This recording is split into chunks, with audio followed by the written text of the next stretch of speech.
Welcome back to Midday Kentucky, everyone. Well, this is the guy that brings us so much great information. Joey Stidham, everyone, the owner of Stidham Reconstruction and Investigation. How are you, buddy? Doing great. How about you? Fantastic. Now, we've talked about how you can help families, and it's not all about cheating with another woman or another husband. You delve a little bit deeper. So let's talk about drones and how that can help someone with their case. Okay. What are you doing with these? What are you doing personally with them? Well, we have developed a way to use drones to go out to scenes and forensically map them. Yeah. And by forensic mapping, we document the evidence and the things at the scene, and we bring that back into our office and create it into three-dimensional models that make it look like you're standing there. So when we go into court, you can see all the details of a scene. It doesn't look like it's something that's generated by a computer. The accuracy of these things is 1 millimeter, so they're to exact scale. This is a crime scene model that we made. This isn't a photograph. This is actually a three-dimensional model of a house and of a yard, and we've put in the bodies, the bullet paths, evidence points.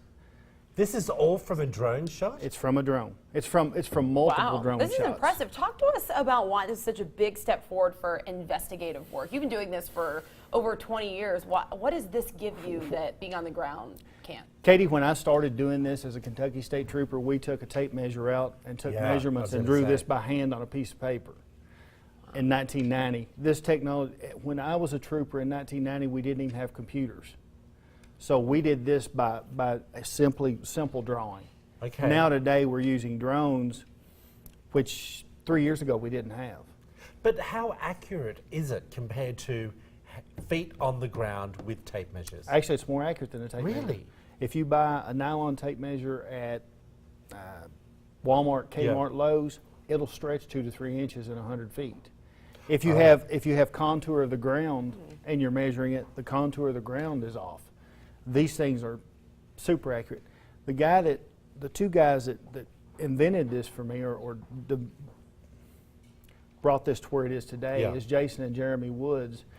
Jeremy was in the Marine Corps, and he was a geo-mapping specialist for the Marine Corps. They used drones there to launch missiles.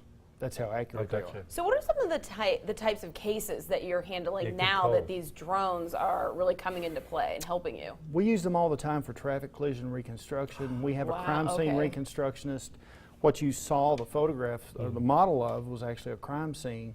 It was a shooting. So Shelley can take the model of the drone, the science and the pass of the bullets as they pass through bodies or evidence points, and the red and blue trajectories that you saw in those photographs are actually the flight paths of the bullets. We use them, I think we got a couple photographs of a truck. This is actually a case for a friend of mine, Shane Hall in Pike County. This truck couldn't pass through underneath the train overpass, so they had to go in the wrong lane. We use the drone and the models to show that they had to be in the wrong lane for the truck to clear underneath the bridge. Right. So we use hold on, so I just want to ask you something Sure. here.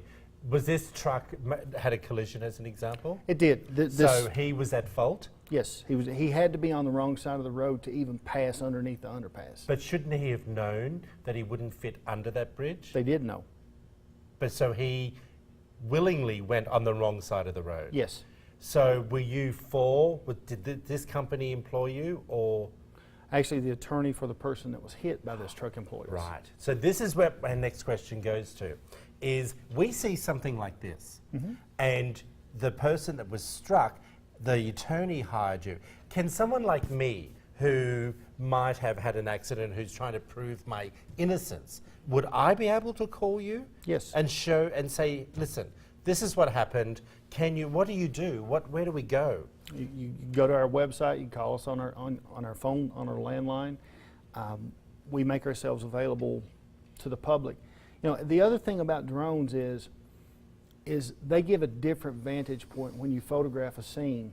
You commonly look at a photograph that someone's taken on the ground, and it's distorted, whether someone's on the wrong side of the road, the right side of the road, depending on the angle that you take the photograph. Drones are taking them straight down. So there is no distortion about where the evidence is. It's just a much better tool for us to use.